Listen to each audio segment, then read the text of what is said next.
Hello everybody, and welcome to Hungary's favorite language learning video blog. I'm your host, Michael Lyons. The topic of today's video is the 4th of July, the day of national independence in the United States, and the day that Americans celebrate their independence as a country from the British.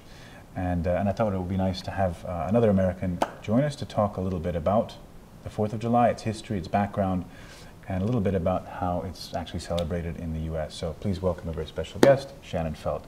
Welcome, Shannon. Thank you for joining us today. Thanks for having me. Absolutely. Well, first of all, before we get into anything about the 4th of July, just tell me about how long you've been in Hungary and how you're enjoying yourself here and just your general impressions of being here in Budapest. I've been here about 3.5 years and I love it. So I came here initially to teach English as maybe kind of a gap year, thinking that I would stay a year and see how I felt, and obviously I fell in love with it. So every year I've been saying one more year and it might go on like that for a little while. Okay, so that's a good sign that you're still here. You originally planned to be here for 1 year and this is your 3rd or 4th year here. Yes, yes, definitely. That's a very, very good sign. Okay. And what do you find different about, other countries you visited? What is it that you like, you don't like, maybe?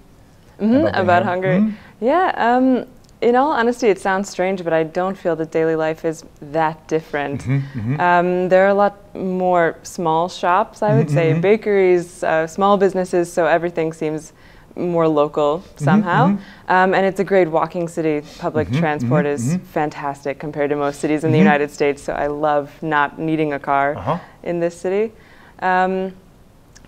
Other things I like. I love that there are hidden gems everywhere. So even compared to other big European cities, I feel like I turn a corner and just some hidden back street and there's a new statue that I've never seen before. But that involves keeping an open mind and looking up sometimes and going down unexpected little streets and that type of thing. And you can, I would agree with that. Yeah, so it's fun to explore. It's funny because locals complain a lot about the public transport here and so forth. I know. But coming from the States, I agree with you that the public transport system here is excellent, and the infrastructure it really is. And so forth. So I also appreciate the fact that there's a very good public transport infrastructure here. So that's excellent. Yeah. Okay, well, tell us now about where you're from in the U.S. Where did you grow up? Yeah, I'm from Michigan, Southwest Michigan. So I grew up in a pretty small town, not that far from a city, not a big city, maybe 75,000 people, Kalamazoo, Michigan. But I actually lived just outside of that, so it was pretty much the countryside. Now, could you put that on a map for us? So if somebody's looking at a map of the U.S., where would you find Michigan? Actually, Michigan is easy to spot because it looks like a mitten. So you like can, a glove or a mitten or something like that? Yeah, you can really see it because it's about in the center of the U.S., a little bit closer to the east, in the north, just below Canada, and 3 of the Great Lakes surround it, so it's a peninsula.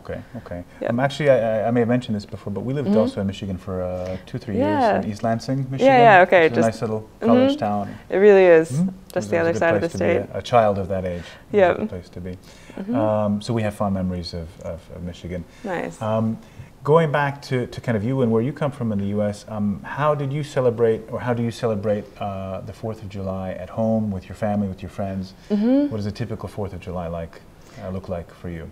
Yeah, being from the west side of the state, we're pretty close to Lake Michigan, so it was a 30-45 minute drive from my hometown. So there's almost, I feel, a similar culture to Hungary and Lake Balaton, that in the summer everybody goes to the lake, and in Michigan everybody goes to the lake as well. So everybody knows somebody who has a house on the lake or something like that. So that is very similar to things here. So the best place was my friend's family's cottage on Lake Michigan, so a little summer town. Home type thing, a weekend home. Yep, and usually we would go there, have a barbecue, and then watch the fireworks on the beach. Excellent. So it was really nice. Sounds like a nice way to spend the 4th of July. Yeah. Okay, and you're right, it does in many ways sound similar to what people do at Balaton. They rush down to the lake. Yeah. Okay, and since you've been here, how do you celebrate it here, or do you celebrate it at all, or you just kind of forget about it? Yeah, I have to say I don't really do much to celebrate. Last summer, my mother and grandmother came to visit me, which it just happened to be over the 4th of July when they were here. So they brought me. Did you celebrate it with them? Not really. So it was a Hungarian 4th of July. Yeah. Yep. We said Happy 4th of July to each other, but other than that, we didn't really do anything to recognize it. I get a similar feeling about Thanksgiving, for example. That's one of my favorite holidays, Thanksgiving.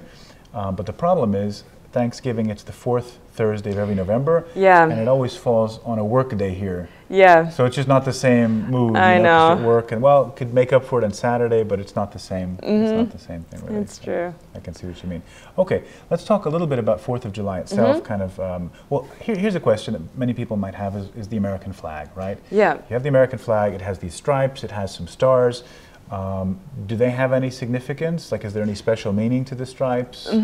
Well, there are 50 stars for the 50 states, and the stripes are actually for the 13 colonies, the original 13 colonies. The original 13 states of the United States of America. Right, which before they really became the United States, they were the 13 colonies. So those would be in the northeastern part of the United States, mainly the East Coast, the original 13 states, and that's why they have the 13 stripes, and then the 50 stars are for the current number of states 50 in the United States. Okay. And I think the colors are supposed to represent things as well, but to be honest, let's not get into a short video. We don't want to get off track. Okay. And how did the whole independence thing come about? So what was the problem? Why did America want to be separate from the British? So from what I have learned, the main thing is these 13 colonies were still paying a lot of tax to the crown, and they felt that there was a lot of taxation, but their needs and rights were really not being represented, so they had no say in what was happening. So they were paying a lot for nothing, basically. Yeah, basically, right. and not really getting any say in what was going on in the governance. Okay. And I think one of the main things that was taxed was tea, because there was no tea being grown in the colonies in that time, and so everything was imported from Britain. Okay. So it was really easy for them to put a huge tax on the tea, and if people in the colonies wanted to drink it, they had no choice. And this is where the Boston Tea Party came from, yes. right? Where, it was a kind of protest that instead of paying for the tea, which had been delivered, they just dumped all of it into the Boston Harbor. And I see. And this is where the name Boston Tea Party comes exactly. from. And the famous expression, taxation without representation, right? They didn't like the fact that they were paying taxes without getting, like you said, without having a say in what was going on in America at the time. Okay. Okay, well that gives us some insight into the whole situation. Yeah. And why is the date itself, July 4th, 1770, why is that special? What happened on that day? So this is when the Declaration of Independence was signed, basically.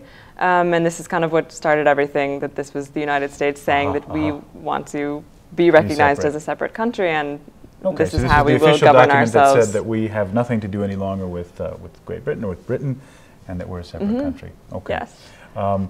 Here's a question for you. I'm going to put you on the spot just a little bit now, because I've always been curious about this. I'm sure you've seen it, baseball games or things like that. Yeah. Beginning of a sports event, everybody stands up and sings the national anthem, right? They take the hat off, and the first two lines, everybody has it, right?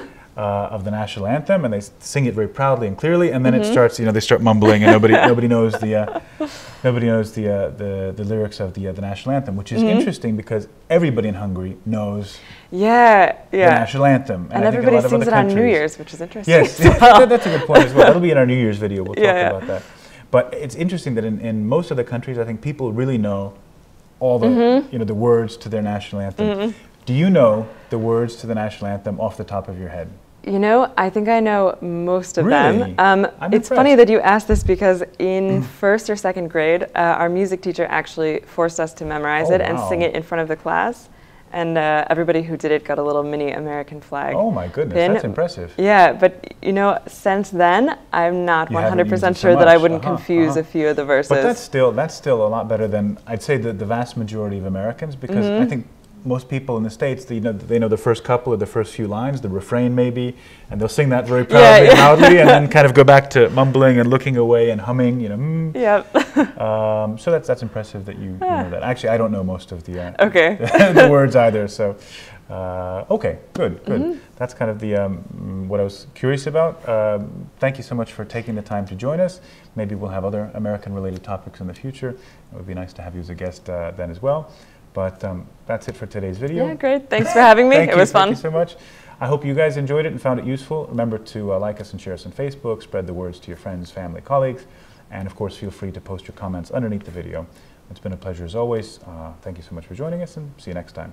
Cheers. Thanks again, Shannon. Sure.